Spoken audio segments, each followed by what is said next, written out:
tiap bibit kopi, tiap daerah tanam, tiap proses pasca panen akan mempunyai rasa yang unik. Dan itu yang bisa kita lakukan sebagai roaster untuk memaksimalkan potensi rasa yang ada dari tiap kopi itu. Berarti kopi enak atau enggak tuh tergantung roasternya ya? Tergantung penikmatnya. Saya memutuskan buat buka coffee shop sendiri, warung kecil-kecilan waktu itu. Dan setelah praktek sendiri barulah saya sadar kalau materi yang saya ajarkan di kelas ternyata semuanya tidak benar. Di saat kedai rame nih, Ya. omset tinggi nih, wah, kita foya-foya. Tapi di saat omset turun, kita utang orang. Selamat datang di Rolasan.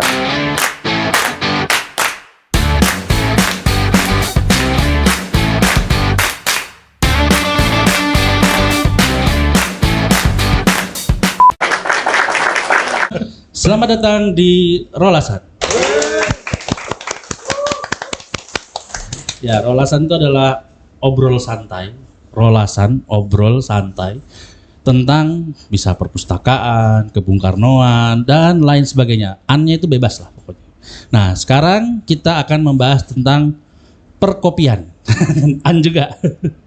Nah, di sini kita sudah kehadiran dua narasumber yang baru saja yang satu narasumber dari kegiatan kita transformasi perpustakaan berbasis inklusi sosial.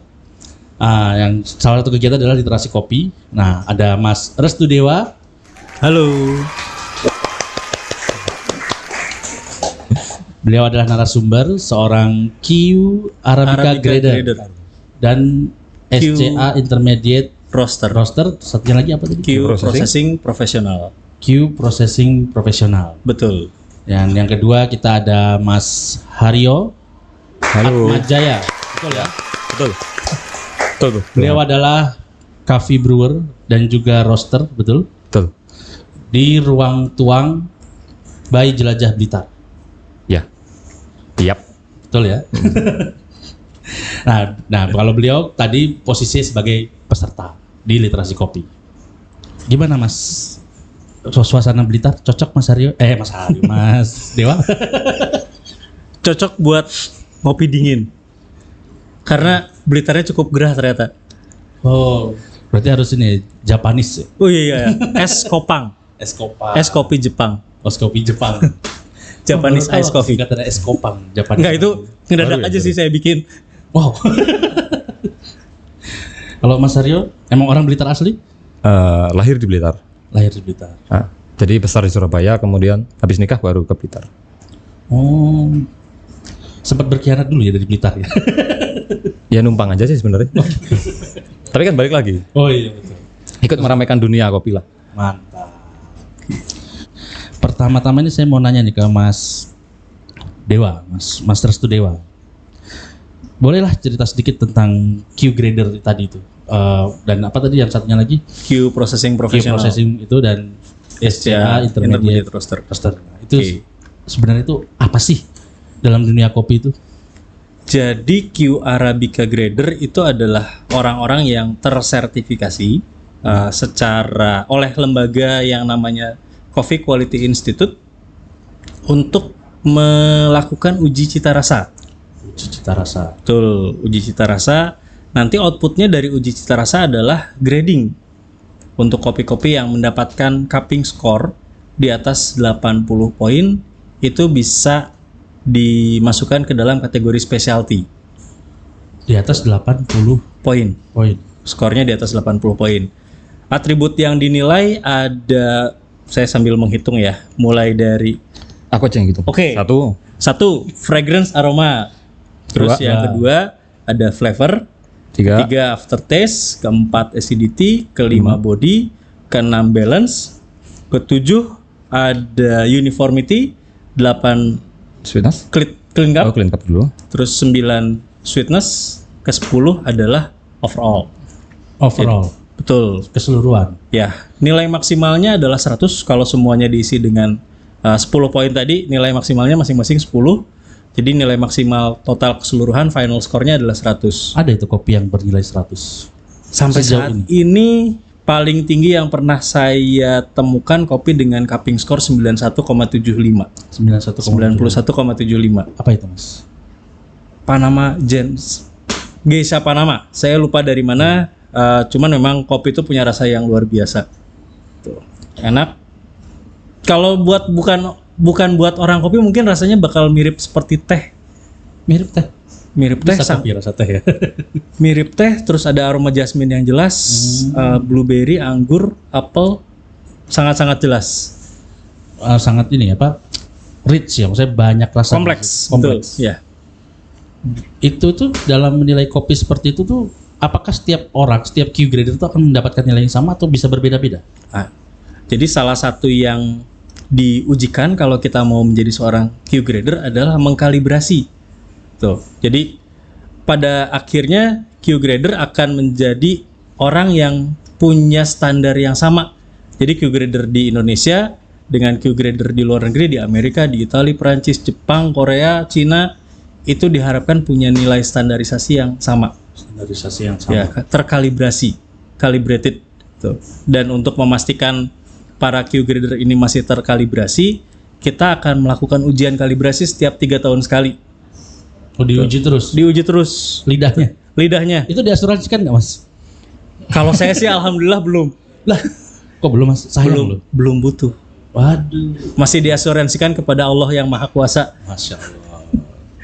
Belum mampu juga sih. Nah, itu memang untuk Mas Dewa ini spesialisnya di Arabica. Untuk Atau Q bisa grader sendiri ada dua bin yang bisa dikategorikan ya. Ada Q Arabica grader dan Q Robusta grader. Untuk saat ini memang saya masih di Q Arabica grader fokusnya. Tuh, karena Robusta justru penilaiannya jauh lebih rumit daripada Arabica. Jadi untuk saya sampai saat ini saya juga masih belajar untuk menilai Robusta.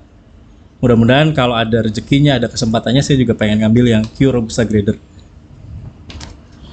Oke, selanjutnya Mas Haryo nih. Saya sih sempat buka-buka IG-nya Mas Haryo nih. Iseng-iseng aja ngelihat gitu kan. Kan Stalking. roster ya. Stalking. Ya, Saya ya boleh lah. Ini kayaknya Mas Haryo. Jangan, nggak ada Seharusnya saya apa-apa. itu ini ya nge-stalking IG-nya Mbak Wida.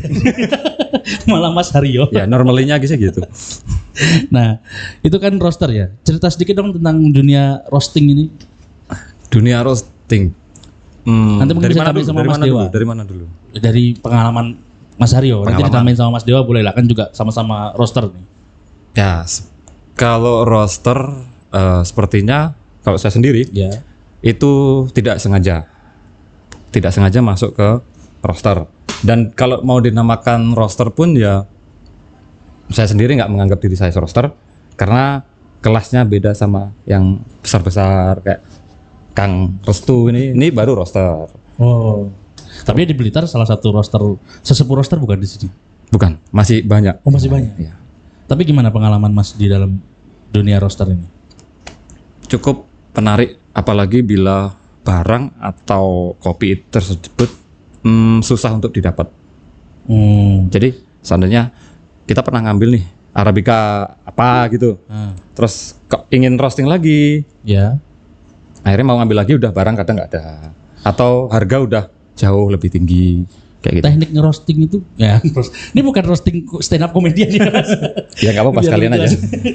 Apa kopinya dimarah-marahin? Salah. Kopi aja. Gimana?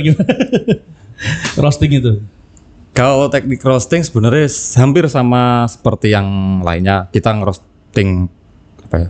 Mungkin dari coklat itu hampir sama juga, kacang itu hampir sama. Tapi kan kalau di kopi dia lebih detail, lebih dipantengin waktu kita ngerosting juga. Nah, itu gimana proses untuk merosting itu seperti apa? Jadi ada Patokan kopi sudah matang atau mungkin grade-grade-nya itu gimana? Ya, kalau dari grade- pengalaman Mas. kalau kita Haryo bicara sendiri. kalau kita bicara grade banyak. Tinggal pasar yang dimasukin kita gimana. Jadi kalau kita mau masuk pasar specialty yang harganya bisa sampai jutaan, nah itu kita beli bahannya pun juga harus jutaan. Kan nggak mungkin 100.000 kita jual sejuta, mungkin. Kalau mau pasar gimana ya? Pasar komersil atau di bawahnya, kita juga bisa pakai itu. Jadi kayak ini datang kopi, kita sortir yang defect yang jelek-jelek atau apa. Nah, yang bagus kita jadi pasar Yang premium, defect itu biasanya gimana? Biji. pecah, lubang, hitam. Hitam itu karena hitam. karena ini Jadi membusuk. ada cacat fisik, Cacat fisik. ada cacat warna, cacat ukuran, Cacat cacat rasa. Nah, itu maksudnya ketika masih biji, kan Biji. warnanya masih hijau. Hijau. Itu Iya. paling gampang kalau dari masih biji, kita akan mensortasi dari bentuknya dulu. Bentuk. Apakah dia pecah, apakah dia bolong, apakah ukurannya ada yang terlalu besar atau kecil sendirian. Tuh, itu yang akan kita sortasi dulu. Nanti setelah disangrai barulah ketahuan, barulah kita bisa menguji rasanya. Kalau dari green bean memang belum ketahuan rasanya. Ya. Yang kita akan lakukan adalah sortasi dari bentuk biasanya. Setelah disangrai, Iya. itu masih ada sortasi lagi. Ada. Ada. Ya, tapi kecil ya. Udang. Jadi biasanya kalau setelah disangrai yang disortasi adalah dari warna. Warna. Biasanya warna yang terlalu terang itu akan kami pisahkan biasanya karena yang terlalu terang itu menandakan biji kopinya belum terlalu matang saat dipetik. Belum. Jadi buah kopi yang masih hijau dipetik disangrai itu hasilnya tidak akan segelap yang sudah matang ketika disangrai. Oke. Karena faktor nutrisinya dia belum matang sempurna. Tuh. Jadi pas disangrai dia tidak akan terkaramelisasi, gulanya masih kurang. Rasanya nanti kalau diseduh itu malah akan lebih menyerupai ke arah kacang-kacangan. Kacang-kacang. Nah kan kalau misalkan roasting kopi itu kan setahu saya itu kalau udah bunyi kletik yang kedua itu tandanya sudah matang. Nah itu gimana cara nge-grade kalau dia itu sudah ini light to dark atau light to medium, medium to dark untuk menentukan jenis apa hasil panggangan itu gimana? Kalau untuk warna Apa tetap sangrai, bunyi kletikan itu? Enggak juga. itu penanda. Salah satu penanda kematangan adalah suara. Kalau istilahnya adalah first crack. Ah iya itu dia maksud saya. First crack itu yang pertama, second crack itu yang kedua. Jadi selama di proses selama fase penyangraian ada 2 crack, yang first dan yang second. Biasanya kalau zaman dulu orang akan menyangrai sampai second crack. Ya. Hasilnya adalah kopi-kopi yang dark roast. Dark roast. Tuh. Karena zaman dulu kebiasaan orang minum kopi adalah ditambah dengan bahan tambahan lain seperti gula, susu. Ya. Seiring berjalannya waktu, kita makin menyangrai muda kopi supaya mendapatkan rasa-rasa alami yang ada di tiap kopi. Kalau semuanya kalau kopi disangrai gelap, kopi apapun dari manapun rasanya akan sama, pahit dan gosong, seperti layaknya kopi komersial yang ada di pasaran. Yang Jangan sebut merek terus. hampir aja saya keceplosan kapal api.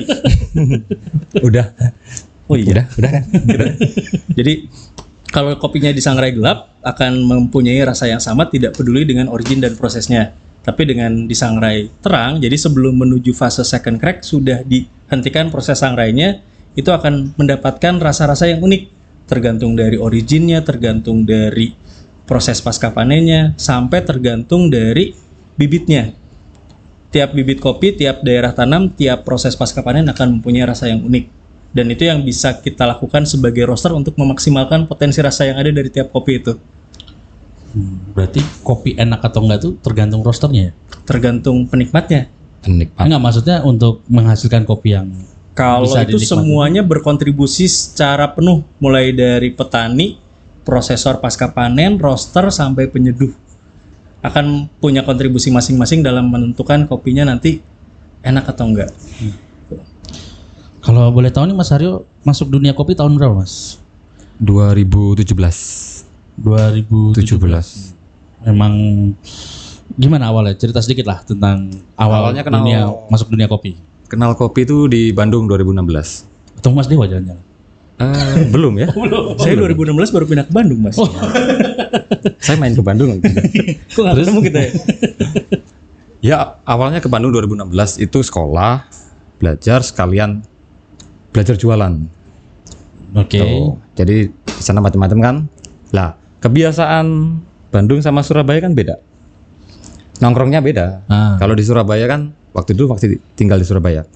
Kalau di Surabaya kita nongkrong di ya warkop-warkop pinggir jalan, pinggir kali. Yeah. Kalau di Bandung grade-nya kan sudah jauh ke atas nih. Kafe waktu itu ya boleh sebut merek? Kalau nama kafe nggak apa-apa, kalau merek komersil jangan. Oh iya. Nggak dapat fee ya. Kalau ya kayak abnormal waktu itu, terus Anjis, terus ada banyak lah. Nah, di situ baru kenal namanya kopi, dicobain Arabica ini dari ini, kok penasaran. Kok Dari tipis, kok yang enak. latte gitu. apa dari yang langsung brewing? Manual brew. Tapi belum setinggi sekarang ininya. Oke. Tuh, baru balik ke Surabaya, kok enak nih bikin gini. Terus bisa terjebak ke roaster itu gimana?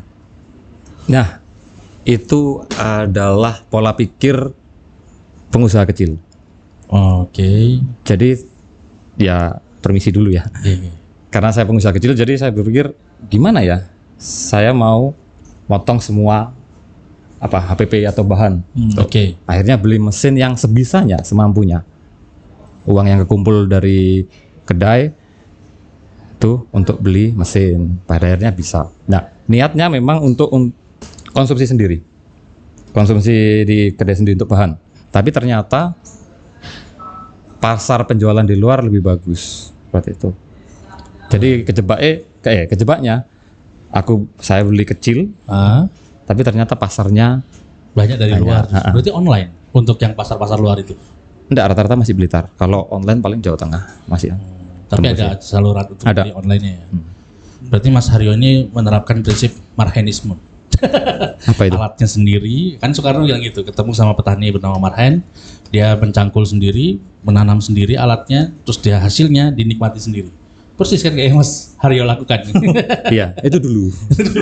Sekarang udah lebih komersil ya Mas. Sekarang ya komersil nomor 1. Tapi mesinnya kecil. Semoga makin besar nanti. Ya, bila ada investor yang nonton nggak apa-apa. Dikit-dikit lah. View kita alhamdulillah 68 juta. Jutanya hilang. Semoga setelah ini bertambah karena ada Mas Restu Dewa. Ya terus Mas Restu gimana kalau pertama kali masuk dunia kopi? Cerita sedikit lah. Saya sebenarnya nggak sengaja kalau masuk dunia kopi. Gak sengaja semua ini. Nggak sengaja karena sebelum akhirnya terjun ke dunia kopi saya sempat bekerja sebagai ASN. Sebagai PNS dulu. 10 tahun saya mengabdi di Dirjen Pajak. Wow. Oh temennya ini ya, siapa tuh Ferry Irwandi? Kan dia juga udah pensiun, dia jualan kopi juga dia sekarang. Helmi Yahya. Oh iya iya. Oh zaman Helmi Yahya terus. Wah Nggak setua itu sih. Jadi 10 tahun kerja di pajak, dari awal kuliah, waktu itu kebetulan kuliah di STAN, udah mentarget diri sendiri maksimal 10 tahun kerja sebagai PNS. Dan di tahun 10 alhamdulillah bisa mencapai target yang saya tetapkan untuk diri sendiri, memutuskan untuk resign tahun 2015. Kebetulan selama jadi PNS itu selalu ditempatkan di daerah Sumatera. Belum pernah merasakan home base di Bandung. Tuh, akhirnya resign tahun 2015 akhir, bulan Desember saya terakhir ngantor. Tahun 2016 Januari pindah ke Bandung. Banyak nongkrong di coffee shop, ketemu dengan teman-teman yang waktu itu kan resign belum punya pekerjaan tetap. Tahun berapa itu tadi? 2016. 2016. Oh iya. 2016 banyak nongkrong di coffee shop, pengen belajar bisnis, tapi ngelihat vibes coffee shop kok kayaknya enak ya, barista-baristanya kok ramah-ramah, nggak ada yang pelit untuk sharing ilmu yang mereka tahu. Tuh, terus menu-menunya kok macem-macem, enak-enak, banyak. Papan menu kan biasanya dipajang gede tuh di atas. Awalnya mau pesan malu kan, ini apa sih bedanya espresso, americano, cafe latte, cappuccino itu kan. Akhirnya karena ngobrol sama barista jadi dikit-dikit mulai tahu. Nah pengalaman ngopi saya di coffee shop itu saya tulis jadi blog di kopidewa.com. Kopidewa.com ya, nanti tolong editor Jangan tulis lupa like, comment, dan subscribe. Oke. Ditulis di kopidewa.com. Tapi karena saya menulis pengalaman tanpa basic keilmuan apapun, tulisan saya banyak yang ngaco. Dan netizen Indonesia yang maha benar, Masya Allah. banyak menghujat konten saya, dan saya akui memang konten saya ngaco. Dari situ, Mengakuinya pada waktu itu apa sekarang? dari dulu udah. Tapi karena dihujat itu saya akhirnya memutuskan untuk gue nggak bisa nih kayak gini terus, karena tulisan gue udah ada satu mahasiswa yang mengirim pesan pribadi karena saya tulis alamat email di situ. Mohon izin Kang Restu, saya mau pakai tulisannya sebagai bahan skripsi. Oh, Wow, tanggung jawabnya berat nih, gitu kan? ngeri nih. Dari situ akhirnya saya mikir saya harus memperbaiki kualitas tulisan saya, minimal tidak menyesatkan. Cari-cari tempat untuk belajar kopi waktu itu, dapatlah di Tapi udah punya kedai pada waktu? belum, Masih belum juga? belum. Berarti masih baru penikmatnya ya istilahnya. Lagi menikmati masa pengangguran setelah resign. Aduh. Cari-cari tempat belajar kopi, kebetulan di Bandung baru buka, ada 5758 Coffee Lab. Saya belajar di sana. Jadinya keterusan belajarnya. Belajar magang atau Belajar hampir semua kelas yang ada di sana saya ikuti, Oh, ada kelasnya di ada sana. kelasnya sampai Berbayar ya. berbayar. Ih, Pada iyalah. akhirnya sempat tukeran dengan konten. Gitu. Dengan exposure. Exposure karena ternyata website kopidewa.com-nya rame, Oke. tukeran exposure. Terus tahun 2017 akhirnya saya ikutan kelas Q Arabica Grader 2017. 2017 pertengahan tahun 2017 Di resign. mana itu? Masih di 5758 Coffee Lab. Oh, itu sudah menyediakan untuk Iya. tes itu ya? Itu adalah satu tempat pertama di Bandung yang mengadakan pelatihan untuk menjadi Q Grader. Oke. Dengan instrukturnya waktu itu Adi Tarupraceka adalah orang Indonesia pertama yang mengadakan pelatihan Q Grader dengan berbahasa Indonesia karena native. Biasanya sebelum itu kalau mengadakan pelatihan Q Grader instrukturnya dari luar berbahasa Inggris. Tuh. Dengan adanya orang Indonesia yang menjadi instruktur Q, tingkat kelulusannya jadi lebih tinggi. Lebih tinggi. Karena ternyata selama ini banyak yang tidak lulus karena kendala bahasa. Tuh. Setelah diajar langsung oleh orang Indonesia, tingkat kelulusannya naik. Kebetulan saya beruntung di situ bisa lulus langsung tanpa mengalami retake. Remedi enggak nih, serius. Tidak retake sama sekali mas, alhamdulillah karena belajar. Jadi yang kemarin kita Mas Aryo bahas- tertarik nih? Apa? Mas Aryo tertarik? Tertarik sih. Berapa mas biayanya mas? waktu itu sebagian tukar dengan endorse. Jadi Wah. dengan exposure di Kopi Dewa, alhamdulillah kalau totalnya kalau dibayarkan secara mandiri itu tahun 2017 kurang lebih 16 juta. Enggak jadi kalau gitu. Mesin roasternya dijual dulu mas. Digadaikan dulu mungkin bisa. Terus setelah ikut Q masih belum punya bisnis kopi waktu itu. Oh, Jadi belum mencari uang dari kopi. Tuh. nekat juga berarti ya mas. Oh banget. Oh, berarti dirjen pajak lumayan juga ya pas resign aja masih bisa nganggur lama. Ya waktu itu masih mantap lah makan tabungan.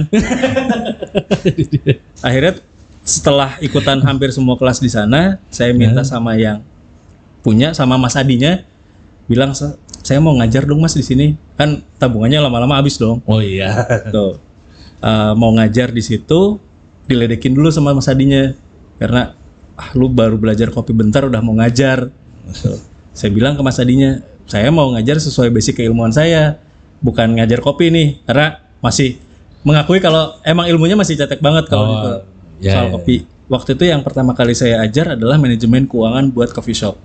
Karena basicnya kan di stand, tahu laporan keuangan segala macem lah, bikin SPT tahunan kayak gitu. Siapa tahu ada yang mau konsul? Enggak ada, enggak. Mas, masih bisa mas? Enggak. Saya masih bingung isinya. Jangan lupa lapor, tapi ini udah bulan Mei ya. Udah. Tuh, jadi yang pertama diajarkan waktu itu adalah manajemen keuangan buat coffee shop. Karena coffee shop itu banyak yang pada akhirnya tidak bisa mengelola kedainya bukan karena kedainya nggak laku, Iya. tapi manajemen keuangannya yang cukup berantakan. Saat rame ownernya foya-foya, saat sepi ownernya pada puasa. Wah itu betul banget. Kayak ingat seseorang saya itu.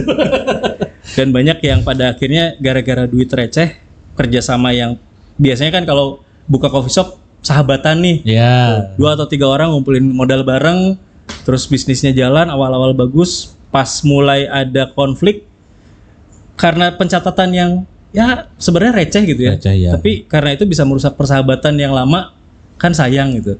Akhirnya saya buka kelas manajemen keuangan coffee shop pertama kali. Saat itu ada di Indonesia ternyata yang ngebahas tentang manajemen keuangan kedai.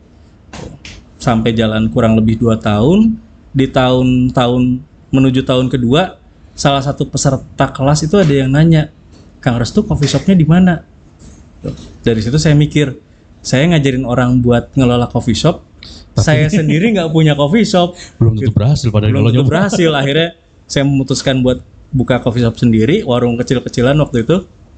Dan setelah praktek sendiri barulah saya sadar kalau materi yang saya ajarkan di kelas ternyata semuanya tidak benar. Gimana Mas Aryo? Apa benar seperti itu? Pernah ikut kelas manajemen keuangan? Enggak.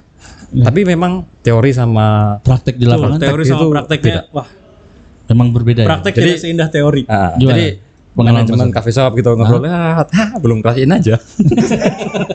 Pengalamannya gimana Mas? Apa juga sama kalau pas lagi itu foya-foya, pas lagi kering? Sama bedanya gini. Lumayan. Sama itu. Bedanya gini. di saat kedai rame nih, Ya. omset tinggi nih, wah, kita foya-foya. Tapi di saat omset turun, kita utang orang. Padahal harusnya pas lagi omsetnya tinggi nabung Mas. Iya, seharusnya gitu ya. Terus udah berapa lama berarti kopi Ruang Tuang itu buka? Total 5 tahun. Berarti ngelewati masa pandemi nih. Survive. Melewati. Survive. Masih oke? Alhamdulillah. Jadi masih oke ya. Barang awal buka barang penuh, nanti habis pandemi udah kosong semua. Pas pandemi itu gimana? Masih pergerakan orang ngopi atau Mas jualnya online atau gimana? Untuk survive itu. Untuk offline masih bagus offline. Jadi masih orang datang. Jadi patroli lewat, lampu dimatiin, motor taruh belakang semua. Terus. Oh di-cut ya? Oh enggak, oke. Lanjutin aja. Udah lewat. Oh ya udah lewat. Covid kan udah hilang kemarin kan? Oh iya. Kan udah di sounding. Nah kayak gitu, itu trik ya, salah satu trik juga sih. Mau gimana kau kedai buka Sehari sore 10 cup masih sanggup waktu pandemi? minimal 20 masih Wah, masih oke ya. masih 20 minimal. Masih oke. Karena Semakin gencar patroli semakin rame. Loh. Serius? orang yang patroli ya ke situ. Loh. Ya kan gini. Nah, konsentrasi patroli kan ke kedai atau kafe yang terekspos kan gitu. Jadi pelanggannya kan minggir semua. Nah, itu dapat panenan dari situ sebenarnya. Oke. Dapat buangan. Tapi kalau untuk roast bean Terus jadi ya. pelanggan baru. Tapi kalau untuk roast bean ya turun.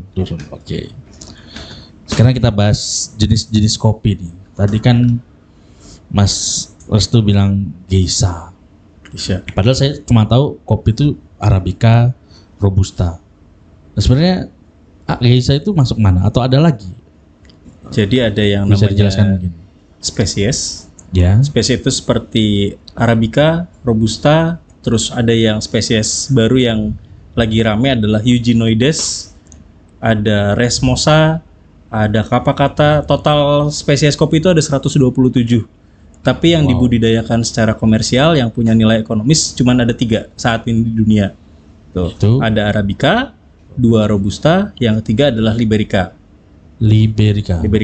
Arabica berasal dari Ethiopia, Robusta berasal dari Kongo, kalau Liberica itu berasal dari Liberia. Berarti termasuk kopi-kopi yang ada di Indonesia itu asal muasalnya dari Ethiopia semua. Ethiopia dan Kongo. Kebanyakan dari dataran Afrika. Karena natifnya asal mula bibit kopi pertama kali adalah dari Afrika. Tapi kan kopi itu harus di ketinggian tertentu. Betul. Dan dingin kan. Di tempat Sedangkan di Afrika kan di Ethiopia dingin.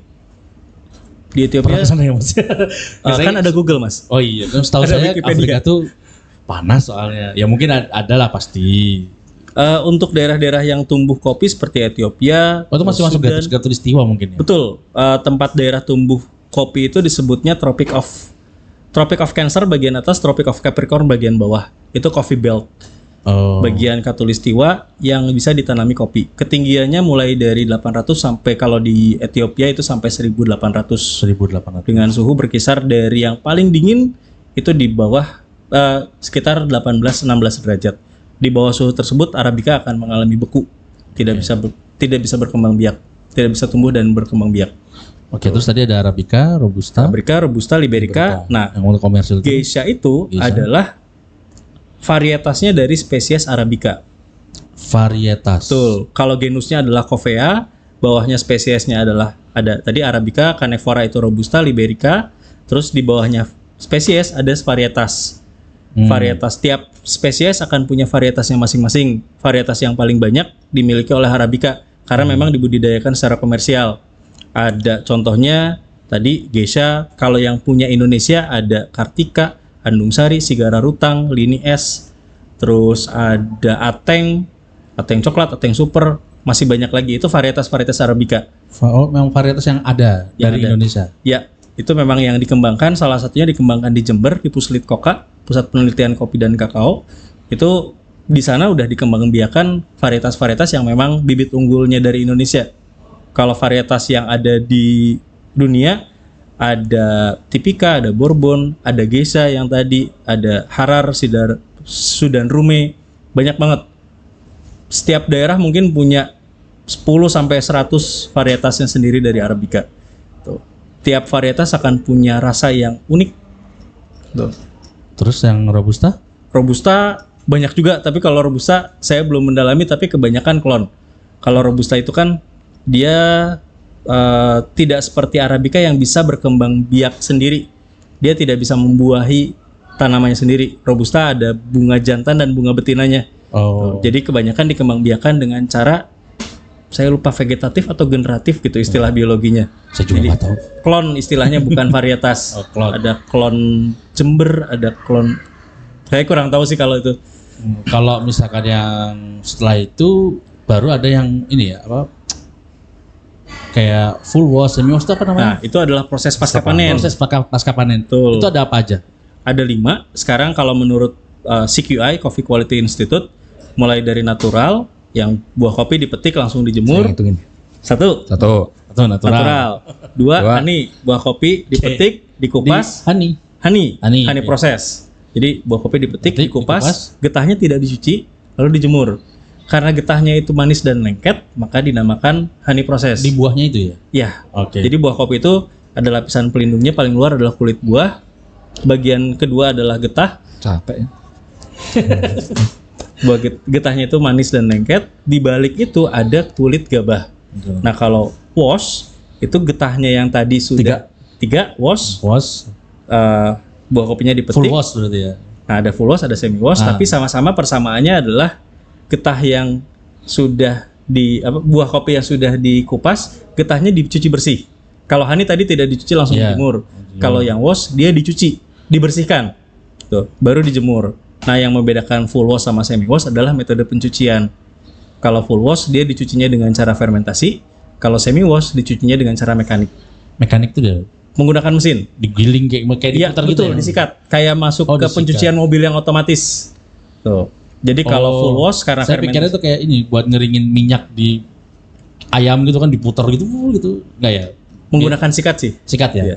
Jadi kalau full wash karena menggunakan fermentasi, dia waktu untuk membersihkan getahnya agak lama, 12 sampai 24 jam. Sedangkan kalau semi wash karena dia sistemnya Di mekanik, fermentasi itu di gimanain berarti? ada fermentasi basah, ada fermentasi kering. Fermentasi basah itu direndam dengan air selama 12 sampai 24 jam. Nanti Itu bisa menghilangkan getahnya. betul, getahnya kopi itu kayak mirip-mirip buah markisa. Jadi susah untuk dibersihkan, lengket banget. Oh. Dengan direndam di dalam air selama 24 jam, getahnya itu akan luruh. Nanti dicuci, hasilnya adalah buah kopi yang tinggal diselimuti kulit gabah, parchment, dan udah kesat. Nggak ada getahnya, udah nggak licin lagi. Nah, Oke. itu fermentasi basah direndam air. Kalau fermentasi kering itu dimasukkan ke dalam karung terus dikekepnya apa ya? Dibekap. Iya, iya. Ya, itu fermentasi kering tanpa melibatkan air. Dua-duanya tapi masih fermentasi. Sedangkan kalau semi wash itu dicuci bersih menggunakan mesin. Mesin. Bedanya dengan yang tadi menggunakan fermentasi, kalau kalau semi wash itu waktu pencucian getahnya hanya sebentar. 2 sampai 5 menit getahnya udah bersih. Gitu. Jadi ada natural, honey, full wash, semi wash, yang terakhir adalah wet hull. Red Hall. Untuk Apa wet itu? hull White House apa? ini sesuatu yang perlu kita banggakan sebagai orang Indonesia. Oke. Karena wet hull ini adalah processing yang asli ditemukan oleh orang Indonesia. Sudah dilakukan dari dulu zaman Belanda. Tuh. Gimana tuh caranya? Buah kopinya dikupas, dipetik dulu, dikupas, getahnya dicuci. Dicucinya tadi bisa pakai fermentasi basah atau fermentasi kering. Dijemur dalam keadaan bersih dari getah 1 hari sampai dia setengah kering, lalu langsung dikupas kulit gabahnya. Lalu dijemur lagi. Jadi penjemurannya dilakukan 2 kali. Yang pertama tadi dalam keadaan masih ada buah, masih ada buahnya, kulit gabahnya. kulit gabahnya. Yang kedua, dia sudah dalam keadaan full terekspos biji kopi dalam sinar matahari. Oke. Keunggulannya adalah wet hull ini bisa mempercepat waktu penjemuran. Kalau natural itu paling lama bisa sampai 1 bulan, 3 sampai 4 minggu. Full wash itu yang paling cepat 7 sampai 10 hari. Wet hull itu 3 sampai 5 hari udah kering. Jadi secara nilai ekonomis wet hull itu paling cepat dijual. Paling cepat cuannya. Itu termasuk banyak ini, udah banyak dijual secara bebas White House tuh. Banyak, Karena banyak, jarang banyak. dengar soalnya. Bahkan di kompetisi Cup of Excellence yang dilakukan tahun 2022 kemarin, salah satu kopi Wethal dari Sumatera, dari daerah Sumatera, saya lupa dari Gayo atau dari Sumatera Utara, itu mendapatkan peringkat tertinggi dengan nilai lelang di atas 2 juta rupiah. Oke. Jadi Luar biasa ya. biasanya kopi Wethal dianggap kopi grade kelas 2 gitu ya. Karena wah ini kopi yang penting cuan deh, dijual cepat gitu.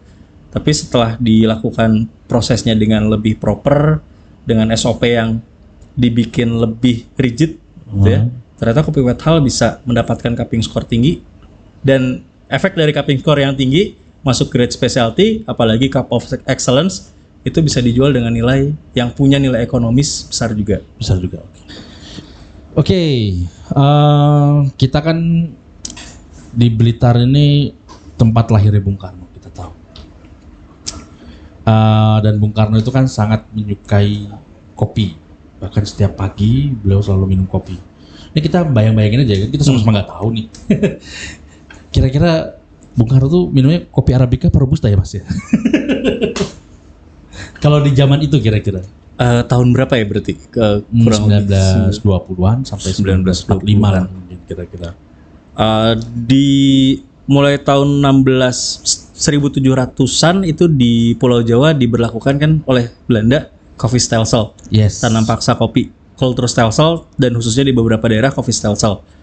Saat itu yang ditanam pertama kali adalah Arabica. Oh. Arabica ditanam, terus di awal tahun 1800-an sayangnya kopi Arabica yang ditanam di Pulau Jawa itu terkena hama, penyakit karat Oke. daun. Oke. Betul. Jadi pihak Belanda mulai mencari alternatif pengganti. Bibit pengganti pertama didatangkan dari Liberia yang tadi saya sempat sebut, bibit Liberica. Liberica itu, oke. Ditanam di beberapa tempat, tapi sayangnya tidak produktif dan diurusnya malah lebih susah daripada Arabica. Oke. Tuh. Jadi Belanda mulai cari bibit pengganti lagi yang didapatkan kemudian dari Kongo, yaitu bibit Robusta. Jadi sejak 1800-an sampai awal-awal 1900 Kemerdekaan itu ya, kira-kira. itu masih banyak Robusta yang ditanam. Tuh, lebih banyak Robusta yang ditanam karena Arabica tidak tahan terhadap penyakit karat daun. Jadi kalau tahun Berarti secara 1920-an ketahanan fisik tumbuhan itu Robusta lebih oke ya. Robusta lebih oke. Robusta mempunyai kadar kafein lebih tinggi. Kafein itu secara alami rasanya pahit. Jadi hama pun nggak suka sama yang rasanya pahit. Arabica lebih manis pasti mengundang hama lebih banyak. Cuman bedanya Arabica butuh daerah tanam yang lebih tinggi, daerah tanam yang lebih sejuk. Di mana di tempat yang lebih tinggi dan lebih sejuk hamanya pun lebih sedikit. Ya. Tuh. Jadi Arabica akan butuh tempat lebih tinggi, lebih hamanya lebih sedikit, tapi otomatis untuk penanaman dan pengolahannya akan lebih susah. Makanya Arabica harganya lebih mahal dibanding Robusta yang ditanamnya lebih mudah. Iya. Ibaratnya didiemin juga tumbuh gitu kan, nggak usah diurus terlalu banyak tumbuh. Tapi rasanya pun dibandingkan Arabica, Robusta kurang begitu oke. Berarti kira-kira Bung Karno minumnya kopi Robusta. Kemungkinan Robusta di tahun segitu. tahun segitu. Yang kemungkinan disangrainya masih dengan level gelap, dan biasanya dengan kebiasaan masyarakat Jawa berarti ya, itu biasanya ditambahkan gula, muncul istilah nasgitel yang biasa dipakai untuk teh, itu juga berlaku untuk kopi. Biasanya Panas, lagi kental. Ini rumusnya 2:1. 1 sendok kopi, 2 sendok gula. Bener gak sih? Bener. Bener gak? Kan zaman-zaman pahit. Jadi Iya, mau yang kan manis-manis betul. waktu minum. Oke, 2 sendok gula untuk 1 sendok kopi. Dan biasanya kalau orang zaman dulu kan mengkonsumsi kopi itu di pagi hari. Betul. Dikonsumsi di pagi hari ditambahkan gula itu untuk satu mungkin untuk mengurangi porsi sarapan. Tuh, karena kopi punya efek menahan kerja lambung gitu ya. Dan dengan ditambahkan gula itu adalah sumber energi untuk beraktivitas di hari tersebut. Tuh. Tapi kopinya Robusta. Kemungkinan Kalau Arabica Robusta. pahit soalnya. Arabica dikasih gula tambah asem dong. Kalau disangrainya gelap enggak juga. Enggak juga. Oh, Ya. berarti kalau emang sangrainya bergelap gitu. Biar rasa asamnya udah habis. Berkurang. Kan kebakar. Betul juga ya. Ilmu buat saya. Amin. Ya, kan saya bukan orang kopi. Saya orang perpus. Tapi saya juga penasaran sih, saat itu beli kopinya di mana? Sudah ada brand kopi tertentu nggak di saat itu 1920? Karena brand kopi terbesar yang ada di Indonesia sekarang, yang nggak usah disebut, tadi udah keceplosan, Iya. nggak usah disebut lagi. Itu kalau setahu saya baru mulai berproduksi tahun 1930-an. 1930. Bung kalau nggak salah. Karno itu 1920 mulai kuliah dan itu udah minum kopi. Ya mungkin ada merek-merek lain ini. Ya. Duh, bisa jadi kultur masyarakat. Kultur masyarakat gimana? Kan main ke tetangga, kopi Pak, kopi. Kan kultur itu. Kalau zaman sekarang kan main ke tetangga ngapain? Memang pada waktu itu Bung Karno juga disediain sama ibu kosnya kopinya. Dan kalau zaman dulu di beberapa tempat di Eropa, kedai kopi adalah menjadi pusat pergerakan, termasuk pusat pergerakan politik. Di Prancis itu salah satunya. Prancis, Makanya di Inggris teh lebih terkenal karena sempat dilarang. Betul. Di Prancis, di Turki itu jadi kedai kopi jadi pusat pergerakan. Mungkin di Indonesia juga nongkrongnya di coffee shop kali ya. Nah, bisa-bisa jadi awal pergerakan di sini. Oke. Nah, perpustakaan ini kan punya perpustakaan Bung Karno ya, dan didukung oleh Perpustakaan Nasional. Itu kita memiliki program transformasi perpustakaan berbasis inklusi sosial, yang mana sudah 3 hari ini kita laksanakan, yaitu literasi kopi. Nah, Mas Restu Dewa tadi sebagai narasumber di situ, bolehlah cerita-cerita sedikit, bereview kegiatannya itu kita hari pertama ngapain, kedua ngapain, dan ketiga itu ngapain. Coba review sedikit lah Mas. Jadi Biar yang nggak datang tahu dan besok mau datang. oke, harus datang sih. Besok mau ikut gitu. Jadi agenda Ada utamanya, lagi tahun depan kan? Tahun bilang tadi. kalau agenda utamanya dari yang kegiatan hari ini adalah mempelajari sensori. Oke. Mempelajari sensori untuk mengenal rasa kopi. Di hari pertama itu kita mengenal 5 rasa dasar yang bisa dicicip oleh lidah manusia. 5 rasa dasar. Bantuin dong. Oh, ya bantuin. 1, manis. Manis, 2, pahit. pahit, 3, asam. 4, asin. 5, umami. umami. Betul, gurih. Kemarin juga nyoba rasa umami itu. Kemarin enggak, kita cuman karena umami jarang ada di kopi. Kalaupun ada di kopi, umami hanya sebuah kesan perpaduan dari dari manis dan asin. Oke. Tuh, jadi kita tidak khusus mempelajari umami. Berarti Kita untuk yang kemarin kita lakukan hanya 4. 4, manis, asin, asam, pahit. Oke. Tuh, dan kombinasi dari 2, 3, dan 4 rasa tersebut. Tuh, gimana Mas Aryo setelah hari pertama mencicip? Nggak sehat. Lambung. Lambung aman. Ya sedikit. Padahal Yang paling enak yang mana Mas? yang dicicip. manis. Yang manis. Yang sensori 1 itu? Jadi Yang manis? dibagi jadi 3 sesi. Kemarin tuh ada yang sensori 1, sensori 2, sama sensori 3. Sensori 1 peserta masih dibimbing untuk membedakan rasanya. Sensori 2 udah diminta untuk mengidentifikasi sendiri tanpa dipandu lagi. Di set yang ketiga itu sudah perpaduan rasa. Dicampur-campur. Langsung minum banyak ternyata nggak enak. Ada? Enggak ada. Ada satu peserta yang ternyata bisa menghabiskan sensori kit dengan rasa pahit intensitas 3. Itu cukup, saya cukup mes, padahal itu cukup pahit. Saya jadi penasaran. Kayaknya masih ada ya, pasti bisa dicoba ya. Masih bisa. Masih bisa dicoba. Tuh. Terus hari kedua setelah mempelajari sensori 5 rasa dasar, kita masuk ke sesi cupping. Cupping. Cupping ya. Sesi cupping, jadi dengan Itu bekal kopi apa yang dipakai Nah, untuk cupping itu? kemarin itu kita mengenali 3 macam. Setiap sesi cupping dilakukan dengan 3 macam kopi. Ya. Sesi 1 Arabica, Liberica, dan Robusta. Dari Arabica Robustanya dari Blitar. Oke. Untuk Libericanya itu kami bawa dari Jawa Barat. Jawa Barat atau Ciwidey? Biasanya Ciwidey nih. Dari Mekarwangi, dari ya Gunung Halu. Oh, Halu. Oke. Gunung Halu. Terus sesi yang kedua, cupping di hari kedua itu kita mencicip perbedaan proses.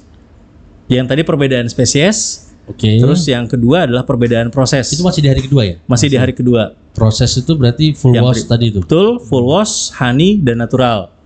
Oke. Mencicip perbedaan rasanya. Masih dengan kopi yang sama atau Kopinya yang kali ini dari Blitar tiga-tiganya. dari Blitar semua? Yes. Terus masuk ke hari ketiga, di sesi pertama kita mengidentifikasi lagi, mendalami lagi tentang asam organik yang ada di kopi. Di hari pertama kan kita udah berkenalan dengan asam, Ya. dengan manis, asam, asin, pahit. Nah di hari ketiga kita memecah lagi asam-asam yang ada di kopi. Karena asam di kopi itu ada berapa? Bantu hitung lagi. Ayo. 1. Dites dulu dia tadi kan. Oh iya, saya yang itu. 1. Tartarik. Tartarik. Menyerupai Tartarik menyerupai beri-berian. beri-berian. Jadi asam yang menyerupai beri-berian. Terus 2. Sitrik. Kejerukan. Jeruk. Tiga. Melik Apple. Malik Apple. 4. Asetik juga. Setik juga. 5. Laktik. Laktik seperti Laktik tuh. Laktik itu rasa-rasa yang berat, kayak creamy kalau nggak salah. fermentasi susu. Fermentasi susu. 6. Jadi kata laktik susu Masih siapa ada tuh? Masih ada kan 6. Apa ya? Wah, ini nggak Fosforik. lulus ini. Fosforik. Wah, Lulus. Oke, sertifikatnya sah diberikan. Saya juga deg-degan Mas tadi. Fosforik menyerupai minuman soda. Minuman Minuman soda. sudah. Jadi di kopi ada 6 asam itu yang biasanya terdapat di kopi. Itu yang dinilai dari Dari itu hari ketiga. hari kan? ketiga. hari. Tadi sesi pagi, terus sesi siangnya kita cupping lagi, membedakan level roasting, level sangrai. Jadi ada level yang kopi yang di roasting dengan level light, medium di roasting selama 10 menit, dan medium di roasting selama 15 menit. Tuh, membedakan level dan profile sangrai. Kopinya pakai dari ini kayak ekspor kalau yang ini, bukan dari Blitar. Kalau yang ini kami bawa sendiri dari Bandung. Tuh. Oke. Jadi tiap-tiap sesi cupping memang sengaja kita pengen tahu Beda-beda. beda-beda. Tapi orangnya dikasih tahu nggak sih itu ini Enggak. robusta nggak ya? Enggak. Suruh nebak-nebak sendiri. Nebak berarti? sendiri dulu. Kita kalau cupping itu diusahakan memang blind test Oh. supaya tidak ada preferensi. Oh iya Tuh. betul juga. Supaya kita bisa menilai dengan netral Berarti yang ada ditambahin asid itu yang hari ketiga. hari ketiga. Fungsinya apa tadi? Untuk melatih kepekaan lidah terhadap rasa-rasa asam yang ada di kopi. Jadi kan kopi tadi udah ada rasanya. Yang di hari Yang- kedua itu kita coba kan kita udah tahu nih kopi rasanya notes-notesnya seperti ini. Terus ditambahin asid untuk merekayasa notes yang ada, merekayasa notes. Berarti Betul. menambahkan rasa. menambahkan rasa. Makanya dipakai untuk organic acid kit itu kopi yang dipakai kopi yang rasanya flat, yang rasanya memang nggak ada macam-macamnya. Berarti cuma satu jenis aja yang dipakai pada yang pakai penggunaan asid tes itu. Ya, Oke. Asid kit. acid kit. Gimana pengalamannya Mas? Mencoba Ya, tambah nggak sehat. ini bahannya aman kan ya Mas ya? Food grade.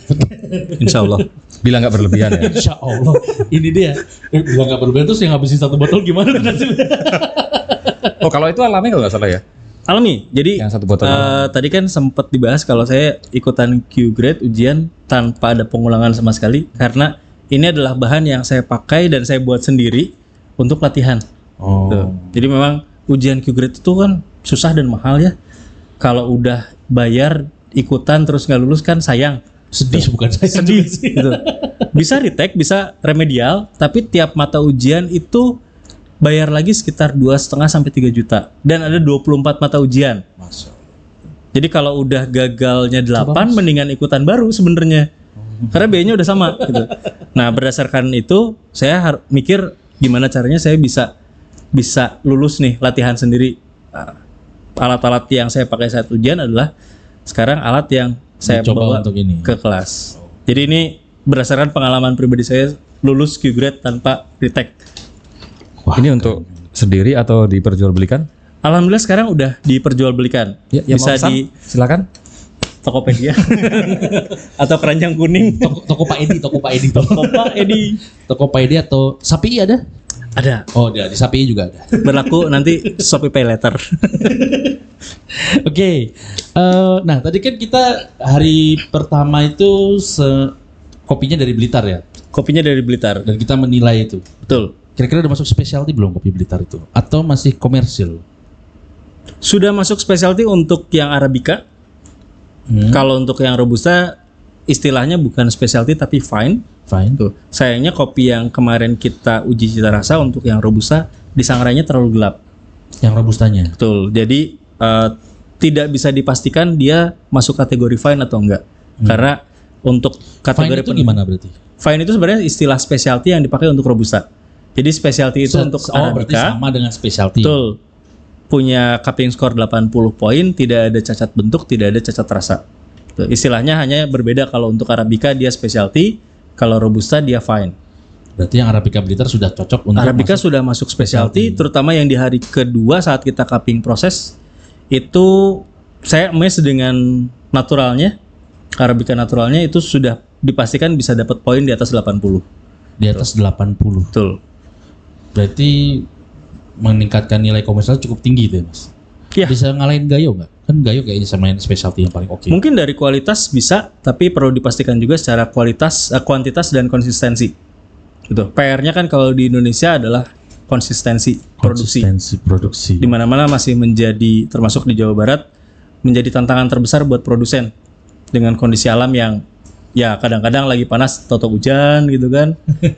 Itu tiba-tiba lagi dingin, lagi adem, toto panas. Betul, betul, betul. PR-nya, tantangannya adalah ke arah konsistensi. Kalau dari dan kualitas sebenarnya dimanapun di Indonesia dengan kondisi alam yang cukup bagus, dapetin kualitas yang bagus, yang di atas standar udah sangat mudah, dimudahkan. Memudahkan. Cuman kalau ya saat dimudahkan udah dapat segini tahun ini, PR tahun depan kan minimal segini lagi. Ya. Tuh. Tapi kondisi alamnya naik turun. Itu yang tantangan terbesarnya. Tantangan terbesar kita ya. Untuk Mas Haryo nih, gimana ikut pelatihan ini? Kira-kira penting nggak sih teknik cupping yang dipelajari saat ini untuk roaster? Kan ini pertama kali ya Mas ya untuk ikut literasi kopi dari kita. Apa udah yang kesekian? Pertama kali. Pertama kali. Dan langsung bagian cupping. Apa itu memang sesuai kebutuhan teman-teman kopi di sini? Dan bagaimana untuk Sebenarnya sih tertarik. roasternya, Mas? Sebenarnya ya, Ah. ya jujur aja jujur. Tertarik oleh siapa sih yang pematerian gitu. Oke. Makanya ada flyernya nih. Tinggi nanti Mas Dewa. Agak diturunin dikit. Saya mau Terus aku ngikutin IG-nya nggak ya? Lupa. aku belum sih. Pertama memang minatnya dari memang pemateri dulu. Oke. Oh, Master Studio kesini, ya nggak apa-apa lah. Karena ya kan namanya kan di sosmed kan Udah. ya nggak tinggi-tinggi amat, tapi ya udah lah, Ya lumayan lah. lumayan. Jadi nggak enak ya. Ya awalnya gitu, awalnya terus lihat materi konsep sensori, terus cari-cari info, ternyata juga ada kayak tadi apa alat peralatan kayak acid kit bla bla bla Iya, gitu. iya. Oke lah akhirnya daftar seperti itu. Nah kalau manfaat untuk roaster sendiri juga bisa lah meningkatkan karena Kang Dewa sendiri bilangnya bahwa rata-rata tes note yang di print atau dicetak di bungkus kopi-kopi Ya. itu kan gimmick rata-rata Salah satu cara untuk menjual. menjual iya rata-rata gitu. Saya mikir kadang-kadang ini kok rasanya nggak keluar ya. Nah, entah itu memang rasanya atau Anda yang nggak bisa ngerasakan ya. Bisa sih dikit-dikit, tapi emang saya akui kalau jelajah saya masih kurang. Oke. Bisa Terus bisa tambah hari kok. Extend. kayak besok saya main ke rumah Mas Dewa aja lah belajar sendiri. Private. Seperti itu kan. Terus di dunia ya bukan di dunia di Padepokan Brewing ya. itu kan juga gimana sih? Rata-rata kan yang dibahas tentang seduh nih. Ya. Setelah seduh karena apa? Banyak dahulu kala banyak tumbal-tumbal yang Tumbal gimana nih? gimana nih? Aku bilangnya gimana ya? Oh ini customer nih, Nah, pendekar nih, dunia. Terus dia diseduhin, terus kopinya nggak enak. Ini salah penyeduhnya. waduh. Kan gitu kan? Nah Iya. dari penyeduh, Atau cuma ditaruh, belum cuma dilihat doang terus tinggal pergi. ya, ya memang itu memang terjadi. Memang itu di tahun 2019, kalau nggak salah. Iya betul. Yang jadi tumbal baristanya. Terus dari barista dia nyeduh kopi. Kok seduhanku nggak enak ya? Yang jadi tumbal roasterinya. Saling menyalahkan. Ya, Saling menyalahkan. Dari roasteri pun juga gitu. Kok jelek ya? Oh petani ini jelek ini. Seperti itu. Tuh dari dulu emang gitu. Berarti nanti setelah ini dalam perubahan bisnis Mas Haryo itu apa akan menambahkan dos-dos yang lebih nyata? Nggak Tadi ada. kan dibilangnya gimmick tuh. Nah, Nah sekarang kan udah tahu cara ya. merasakan oh ini gini terus grade-nya berapa. Nanti akan jadi gimmick juga nggak buat di kopinya Mas? Loh, malah semakin tak gimmikin lagi. Gitu. Jadi dulu tes note kan selalu kita, nih tes note-nya ini kan gitu ya. Berarti kan tesnya bisa lebih dipercaya, makin bisa dipercaya dong harusnya. Nah, malah Tervalidasi. aku tambahin lagi. Ini hanya gimmick kan gitu. Biar orang percaya tuh enggak gitu. Iya. Seperti itu. Ya, alhamdulillah bermanfaat banget bagi kami, bagi pemilik owner kedai atau yang bisa dibilang roastery. Karena kan nggak semua beruntung Ya. atau nggak semua berjuang dengan keras untuk bisa sekolah Q, sekolah Kaper, terus kenalan Q Kaper kan gitu. Berarti yang dilakukan Perpus Bung Karno udah pas ya. Alhamdulillah. Semoga Perpus Bung Karno konsisten. Setiap tahun sekali 3 kali 2 kali 4 5 kali gitu nggak apa-apa. Jadi nggak nyesel ya, Mas? Jangan kopi terus nyesel ya? dong. Nggak nyesel. Oke, berarti setelah itu apa Mas yang mau dilakukan dari pelatihan ini kan udah dapat ilmunya. Untuk bisnisnya apa yang Aku lebih akan dimanfaatkan untuk apa ilmu ini? sebenarnya target terdekat adalah reputation juga. Reputation ya bahasa Inggrisnya ya. Kamu bisa. Pengulangan. Repeat, pengulang. Oh, iya, iya. Karena kurang waktunya sebenarnya. Kurang lama. Kurang. Sebulan di private. Ya, Kayak gitu memang kan keren. karena untuk melakukan uji cita rasa itu nggak cukup 1 atau 2 kali, 3 hari pun akan kurang. Semakin kita sering melakukan cupping, akan semakin terbiasa dengan form cuppingnya, dengan protokol cuppingnya, dan akan semakin terkalibrasi dengan teman-teman yang melakukan cupping bareng. Jadi harapannya sih setelah beres acara ini, kan kemarin masih ada bekal-bekal tools-tools yang Ya. dilengkapi saat melakukan pelatihan, tetap dipakai untuk mengkalibrasi minimal 100 orang ini tetap guyup dan bisa jadi cupping club yang lebih besar. Tuh, untuk tetap terkalibrate dan makin lama makin luas. Dan mengurangi pendekar. Bertambah. Oh, malah tambah bertambah. Pendekar itu dibutuhkan oleh industri, Mas. Iya, Iya, serius. betul sih. Pendekar yang bikin rame soalnya. Iya ya. Viral, Iya. laku. Betul. Itu intinya ya. Oke. Kan justru makan nambah karena Iya. kan sudah terkalibrasi oleh Ya, ya, ya. Bapak kita Malah tambah tercinta. banyak ya pendekar. Malah banyak. Makin keras berarti di kopi di Blitar nih ya. Gitu kelihatannya ya. Industrinya makin maju kalau banyak pendekar. Amin. Karena lagi drop-dropnya untuk kayak gitu pin-pin atau gitu.